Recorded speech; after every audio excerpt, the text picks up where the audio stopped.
In the quiet African village of Mtenje, nestled between vast golden fields and towering baobab trees, lived a young woman named Zobola. She was known for her hard work and resilience, but life had never been easy for her.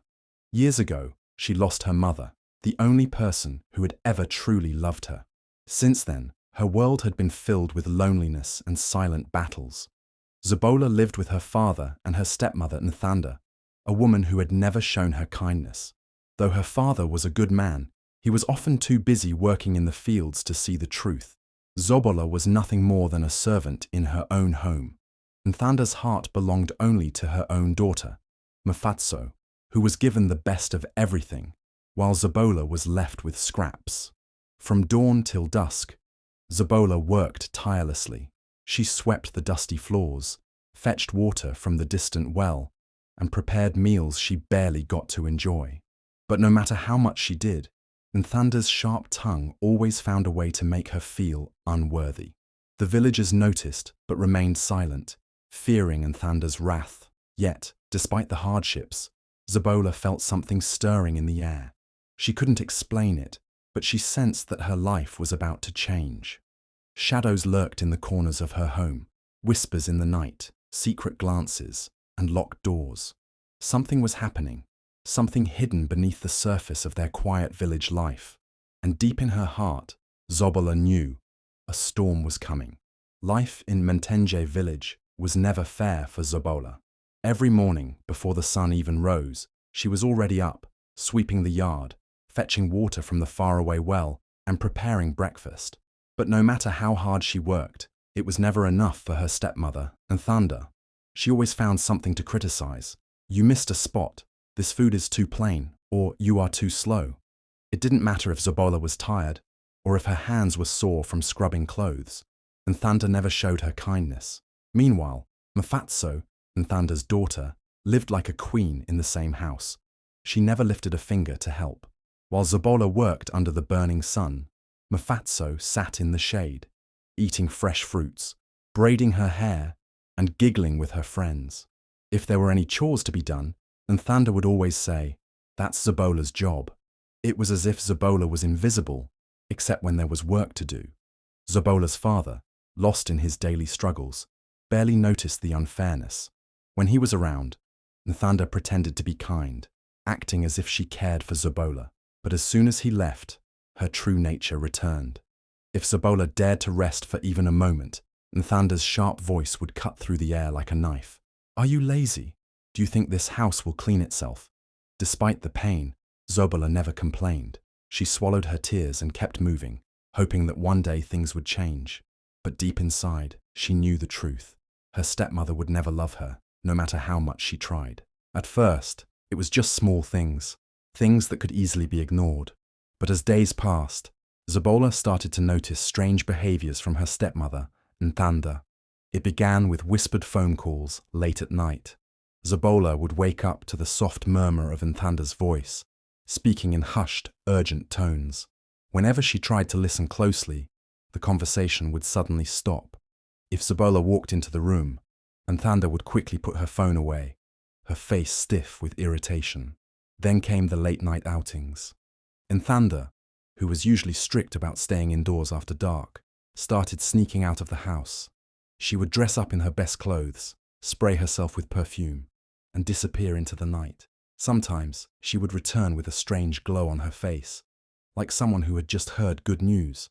Other times, she came back looking nervous, glancing over her shoulder as if someone was following her. But the most shocking part was the sudden appearance of expensive gifts in the house. A new gold necklace shimmered around Nthanda's neck, even though Zobola knew her stepmother had never owned anything that fancy before. A fine silk scarf was casually draped over a chair, its bright colours standing out in their simple home. There were even boxes of sweet-smelling soaps and lotions, things that Nthanda had never bought before. Where were these things coming from? Zobola's heart began to race with suspicion. Her stepmother was hiding something big, but what? And more importantly, who was she hiding it from? One quiet evening in Mtenje, as the moon cast silver light over the village, Zobola sat outside, finishing her chores. The air was cool, and the night was peaceful, until she heard whispers coming from inside the house. It was Nthanda's voice, low and urgent, but she wasn't alone. A man's voice answered her, deep and serious. Zabola's heart pounded. Who was this man? Her father was still at work, and no visitors had come to their home. Slowly, she crept toward the window, pressing herself against the wall to listen. "I told you not to call me at this time," Nthanda hissed. "We need to talk," the man said. "You promised me." There was a pause. Zabola could hear Nthanda pacing the room. When she spoke again, her voice was sharp but nervous. "Not here.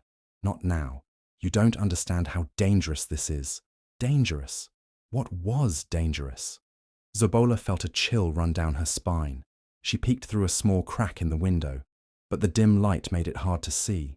However, she caught a glimpse of Nthanda's trembling hands as she clutched her scarf. She was afraid. The man sighed. "I won't wait forever, Nthanda. You know what's at stake."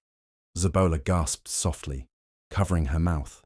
She didn't understand what was happening, but she knew one thing for sure. Her stepmother was hiding a secret, and it was bigger than she had imagined. But without proof, who would believe her? The sun hung high over Mtenje, casting golden light over the crowded marketplace. The air buzzed with the chatter of vendors calling out prices, the clatter of pots and baskets, and the rich aroma of roasted maize and fried fish. Zabola moved through the maze of stalls, carefully balancing a woven basket on her hip. Her father had sent her to buy cooking oil, and like always, she carried out her duties without question. Just as she was about to turn toward the oil vendor, something caught her eye. A flash of blue and gold. Her heart skipped. She knew that wrapper, Nthanda. But what was her stepmother doing here? She had told everyone she was at home resting. Zabola frowned and took a step closer, moving carefully between the stalls, staying out of sight. Curiosity gripped her, and then she saw him. A tall man, well-dressed, standing dangerously close to Nthanda in the shaded corner of the marketplace. His skin glowed in the sunlight, and his crisp white shirt looked too fine for an ordinary villager. But what shook Zabola to her core was the way Nthanda smiled at him. Soft, warm, different. A smile she had never once seen her stepmother give her father. Then came the touch. The man's hand grazed Nthanda's waist, and instead of pulling away, she leaned into him. They whispered to each other, laughing softly, lost in their own world. A world they didn't want anyone else to see. Zabola's grip tightened around her basket. Her breath caught in her throat. This was not just a casual meeting. This was something deeper, something forbidden. She ducked behind a stack of dried maize, her heart racing. She had suspected something for weeks. The whispered phone calls, the sudden gifts, the late-night outings.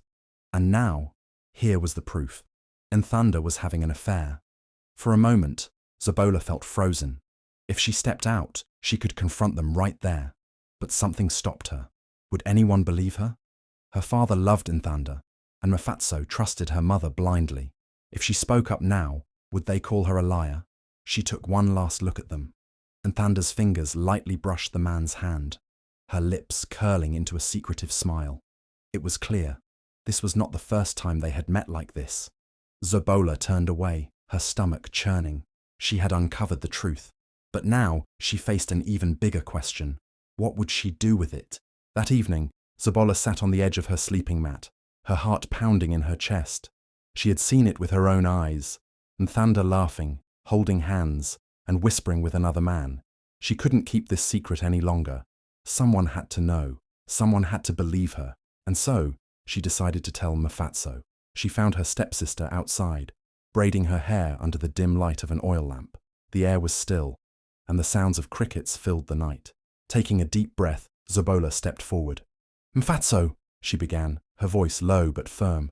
"I need to tell you something." Mfatso barely looked up. "What now?" She sighed. Zabola hesitated for a second, then spoke the truth. "It's about your mother. I saw her today. She was at the market, with a man."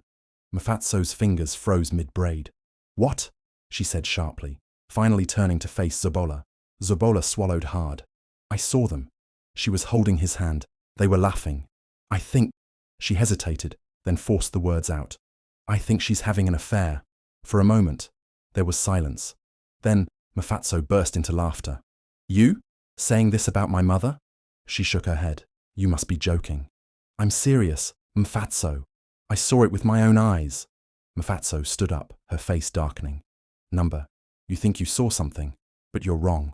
My mother would never do that. Zobola's chest tightened. I know what I saw. She's lying to all of us. But Mfatso's blind loyalty was unshaken. Her eyes filled with anger. You're just jealous, she spat. You've always been jealous because my mother loves me and not you. Zobola felt a sharp sting in her heart. This isn't about jealousy. I'm trying to protect this family. But Mfatso refused to listen. She folded her arms and shook her head. Stay away from me, Zobola, and stay away from my mother. With that, she stormed off, leaving Zobola standing in the dim light, alone. Zobola clenched her fists. No one believed her, not even Mfatso. But deep down, she knew one thing. The truth had a way of coming out, no matter how hard someone tried to deny it. Zobola couldn't stay silent anymore. Mfatso refused to believe her, but maybe, just maybe, her father would. He was a good man, a hard-working man. He loved his family. He deserved to know the truth. That night, as her father sat outside on a wooden stool, cleaning his farming tools, Zobola gathered her courage. The air was thick with silence, the only sound coming from the distant chirping of crickets. She took a deep breath and stepped forward. Father, I need to talk to you. He looked up, his tired eyes filled with curiosity. What is it, my child? Zobola swallowed hard. It's about Nthanda. I saw her today at the market. She hesitated, then forced herself to say it. She was with a man. They were laughing, holding hands. Father, I think… She paused, her heart pounding. I think she is seeing another man behind your back. Her father's face darkened instantly. His forehead creased, his grip tightening around the cloth in his hands. What are you saying, Zobola? Before she could answer, a sharp voice interrupted. She is lying. Zobola turned and saw Nthanda standing in the doorway. Her face was twisted with anger, but her eyes held something else. Fear. How dare you accuse me of such a thing? Nthanda stormed inside, her voice shaking. After everything I have done for you. Her father stood up, his expression unreadable. Nthanda, is this true? Nthanda let out a bitter laugh. And you believe this girl? She turned to Zobola, her lips curling into a cruel smirk. You have always hated me, haven't you? Always jealous because I love Mfatso more than you. That's not true, Zobola's voice cracked. I saw you. I know what I saw. Nthanda gasped, shaking her head in mock pain. Listen to her, she cried, turning to her husband. She is trying to turn you against me, just like she tried to turn Mfatso against me earlier. She stepped closer to him, lowering her voice, making herself look weak. You know how she feels about me. She wants to ruin this family. Zobola's father hesitated. Zobola's heart sank. Number. He couldn't believe her, could he? Her father exhaled deeply, rubbing his forehead. Zobola, are you sure about this? His voice was heavy, full of doubt. Before Zobola could speak, Nthanda faked a sob, wiping non-existent tears from her eyes. I worked so hard for this family, she whispered, her voice breaking. And now this girl wants to destroy my name. Zobola looked at her father desperately. Father, please, you have to believe me. He let out another sigh. His tired eyes flickered between Zobola and Nthanda. Then he shook his head. I don't know what to believe. Nthanda saw her chance. She turned to him, placing a gentle hand on his arm. Don't let this girl fill your head with poison, she whispered. She just wants to create problems. Zobola clenched her jaw, anger and frustration boiling inside her. Nthanda had won this round, but Zobola knew one thing for sure. The truth could only stay hidden for so long. The morning sun bathed the village in golden light as Zobola swept the front yard. The air was calm, but something felt different. A strange feeling sat in her chest, like a storm waiting to break. Then, she saw a man approaching their house. He was a messenger, dressed in a dusty brown coat, carrying a small stack of letters. Zobola stopped sweeping. They rarely received letters.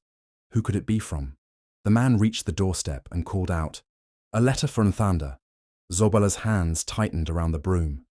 Nthanda? Who would be writing to her? Before she could react, Nthanda rushed out of the house. Her movements were sharp, almost panicked. She snatched the letter from the messenger's hands before he could say another word. Zabola's sharp eyes caught a glimpse of the envelope. The handwriting was neat, unfamiliar, and in the corner, there was no official stamp, no village marking. This was not a normal letter. Nthanda clutched it to her chest as if protecting a secret. Her face had changed. Her usual confidence had vanished, replaced by something else. Fear. Zabola pretended to look away, but she watched closely. Nthanda's fingers trembled slightly as she turned and hurried inside, hiding the letter in the folds of her wrapper. Something was wrong. Zabola could feel it in her bones. As Nthanda disappeared inside, Zabola made a silent promise to herself. She had to find out what was in that letter, because whatever it was, Nthanda didn't want anyone else to see it. Zabola couldn't get the letter out of her mind. Nthanda was hiding something big. The way she had clutched that envelope, the fear in her eyes, it was clear she was keeping a secret, and Zabola was determined to uncover it. That evening, as the sky turned dark and the village quieted, Zabola saw Nthanda leave the house. She moved quickly, throwing a shawl over her shoulders and stepping carefully onto the dirt path. She didn't tell anyone where she was going. Zabola's heart pounded. This was it. This was her chance to find out the truth. Staying low, she followed her stepmother from a safe distance. Nthanda walked with urgency, glancing around nervously, as if making sure no one was watching. But Zabola was there, hidden in the shadows. After a few minutes, Nthanda stopped near the edge of the village, behind a large mango tree. And then he appeared, the same man from the marketplace, tall, well-dressed, with a confident air. He smiled at Nthanda, and she smiled back. The same soft, secretive smile that Zabola had seen before. Zabola felt her stomach twist. So, it was true. She reached into her pocket and pulled out an old phone. Carefully, she raised it and snapped a few photos. The dim moonlight wasn't much, but it was enough. This was the proof she needed. She watched as Nthanda and the man whispered, their hands brushing against each other. Their laughter was low, but filled with something dangerous, a love they were trying to keep hidden. Zabola took one last photo before slipping away, her hands trembling. The truth was no longer a suspicion. It was real, and now she had the evidence to expose it. The entire village gathered in the open square that afternoon. The air buzzed with excitement and chatter, but Zabola's heart pounded for a different reason. She stood among the crowd, her hands clenched at her sides, waiting. She knew something big was about to happen. Her father sat near the elders, his face calm, unaware of what was coming. Nthanda sat beside him, her usual proud and composed self. She greeted the neighbors with smiles, pretending as if nothing was wrong. But then, a stranger stepped forward. The murmurs of the crowd died down as the man, dressed in a simple brown robe, walked straight towards Zabola's father. Everyone turned to watch. Nthanda's smile faded instantly. The man stopped in front of them and pulled out a folded piece of paper. His voice was loud and clear. "You need to see this." Silence. Zabola's father hesitated, then slowly took the paper. He unfolded it, his eyes scanning the words. His face changed. At first, confusion, then shock, then rage. Nthanda shot up from her seat. "What is this? Who is this man?" she demanded, her voice shaking. The stranger turned to her, his face emotionless. "You know exactly who I am." Gasps rippled through the crowd. Whispers spread like wildfire. Zabola's father gripped the paper tighter, his hands trembling. The proof was there. The affair was real. "Nthanda," he said, his voice dangerously low. "What have you done?" Nthanda's breath hitched. She looked around desperately, but there was no escape. Zabola stepped forward, her voice steady. "I tried to warn you." The villagers stared, some whispering, some shaking their heads. Nthanda had spent years pretending to be the perfect wife, but now, her lies were falling apart. Her perfect image was shattered, and in that moment, everyone saw her for who she truly was. For a moment, there was complete silence. The village square, once filled with laughter and conversation, now stood still.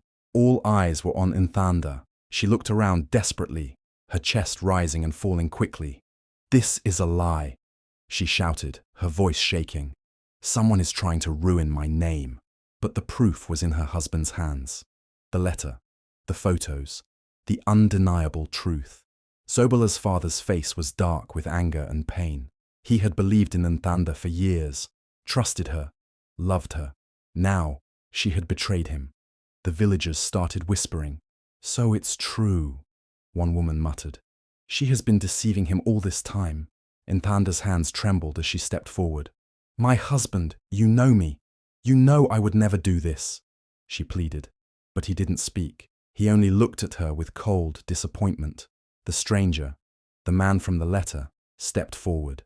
His voice was calm, but firm. "Deny it all you want, Nthanda, but the truth is out. You cannot hide anymore." The whispers grew louder. Some people shook their heads in disgust. Others turned their backs. The woman who once held power, who once walked through the village with pride, now stood alone. Even Mfatso, her own daughter, looked at her with tears in her eyes. For the first time, she saw her mother's true face. Nthanda's legs felt weak. She turned to her husband one last time. "Please, I can explain." But he looked away. "Leave." His voice was final. "You are no longer welcome in this house." Gasps filled the air. Nthanda had lost everything. Her perfect image was gone. The village she once ruled with her pride now rejected her. And as she stepped back, realizing there was no one left to defend her, she knew this was her downfall. Mfatso stood frozen, watching her mother crumble under the weight of her own lies. The woman she had always trusted, always defended, was not who she thought she was.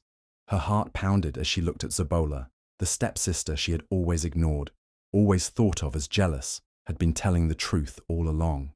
Guilt washed over her like a heavy wave. Zobola's face was calm, but there was pain in her eyes. She had suffered so much, treated like a servant, ignored and doubted, and yet she had never stopped fighting for the truth. Slowly, Mfatso stepped forward. Her throat was dry, but she forced the words out. "Zobola, I was wrong." Zobola looked at her, surprised. Mfatso's voice cracked. "I should have believed you. I should have listened, but I was blinded by my love for my mother. I see the truth now." Tears welled in her eyes. "I'm sorry." For a moment, there was silence. Then Zobola gave a small nod. "Forgiveness." Mfatso turned to her mother, who stood alone, her face pale with shock. For the first time in her life, Mfatso saw the selfishness in Nthanda's eyes. She straightened her back, her voice stronger now. "Mother, you always told me to stand by you. But how can I, when you were the one breaking this family apart?" Nthanda gasped. "Mfatso, I did this for us." Mfatso shook her head. "No, you did this for yourself." She stepped back, her decision clear. She would no longer be a blind follower of her mother's lies. The village watched in silence as Mfatso walked toward Zobola.